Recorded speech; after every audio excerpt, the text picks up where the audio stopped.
Rappers are known for their feisty, troublemaking personalities, and YNW Melly is no different. Even in jail, he's been kicking up quite a storm despite potentially facing life imprisonment. From prohibited phone calls to flooding his floor, he hasn't been the image of a model inmate for sure. He was arrested on 2 counts of first-degree murder after the deaths of 2 other rappers, Christopher Thomas Jr. and Anthony Williams. He went from collaborating with Kanye West to facing life imprisonment. But the Murder on My Mind singer has pled not guilty, and despite his legal team's efforts to get him out of prison, reports say he's not making it easy for them with his conduct. Keep watching till the end to see what's really happening in prison for YNW Melly.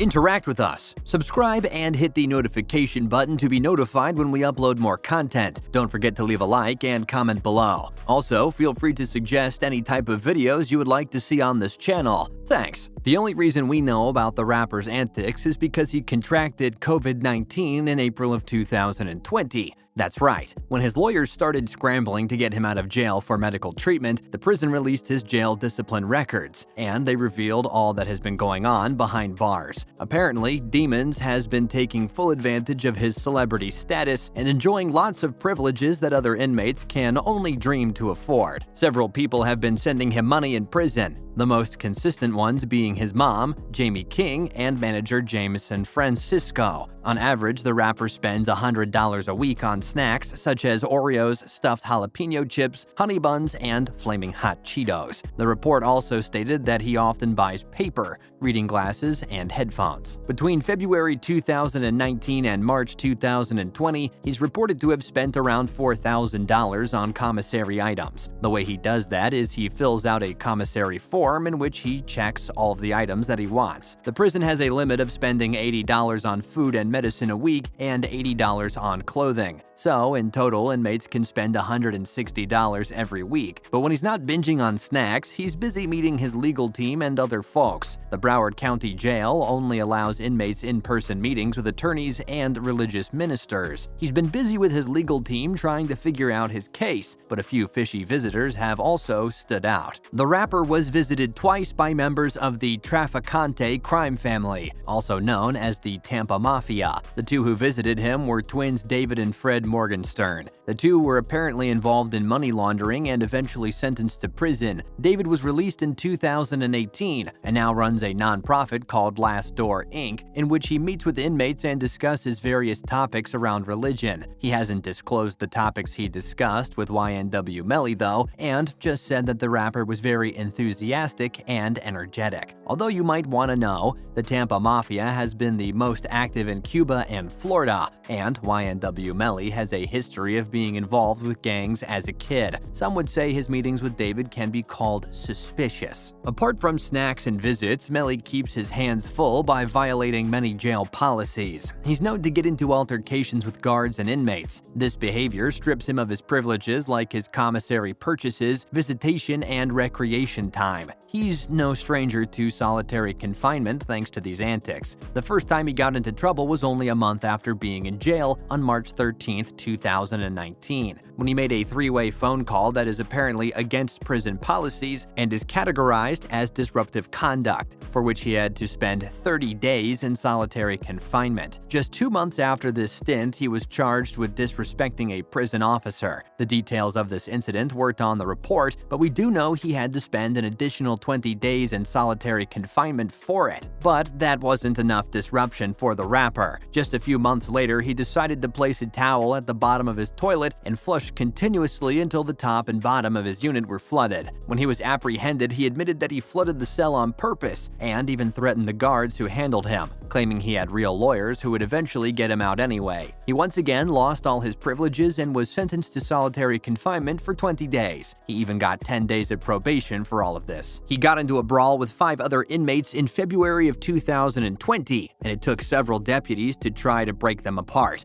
Melly was charged with 2 violations, one being disruptive conduct and the other being fighting with another inmate. He had a hearing for these charges a few days later and was found guilty and lost all his privileges again, and had to spend 30 days in solitary confinement. At this point, it seems like he just likes being alone, given that he spent a total of 70 days in solitary confinement. When he tested positive for the coronavirus, his lawyer, Bradford Cohen, proposed an emergency and tried to get him removed from jail and placed on house arrest for his medical treatment. This really excited his fans because rapper 6ix9ine had been released earlier due to the same reasons. But YNW Melly wasn't that lucky, and the judge dismissed his plea for house arrest, saying if he needed special medical attention, he could just request it from the Broward Sheriff's Office. The biggest question on fans' minds is, can he even get out if he's been charged on 2 counts of murder? As of 2019, prosecutors have been pushing for capital punishment. Given that rappers like Black and Bobby Shmurda were released, fans are still pretty hopeful that YNW Melly will also walk out soon. Bobby Shmurda was actually released earlier this year on the 23rd of February 2021, after having been arrested in 2014, but Melly still hasn't received any news of a release date. When Melly was first convicted, it looked pretty clear that he committed the crime along with his accomplice, but at the recent bond hearing in Florida, the prosecutors presented all the evidence they had against the two, and it was decided that it didn't meet the burden of proof, meaning it wasn't enough to prove they were indeed the culprits. The authorities have messed up in their own ways as well in this case. The first shortcoming was that they couldn't produce any DNA evidence of YNW Melly being at the crime scene, even though they know for a fact that he was there at some point. Secondly, they couldn't find a specialist to sign off on their theory of the bullet trajectories found in the car where the crime took place. This means Melly can pay his own specialist to look at the prosecution's theory and disprove it for him. This looks good for the two supposed culprits, because if the judge decides that the evidence isn't enough in the next hearing and the two aren't deemed a flight risk or a danger to society, they could be released on bond. That doesn't mean they're fully free from jail, as they'll still have to be found guilty in trial, but Melly's lawyers are pretty confident that will happen, and being out on bond has to be better than being stuck in solitary confinement so often. But what actually got him locked up in the first place, though?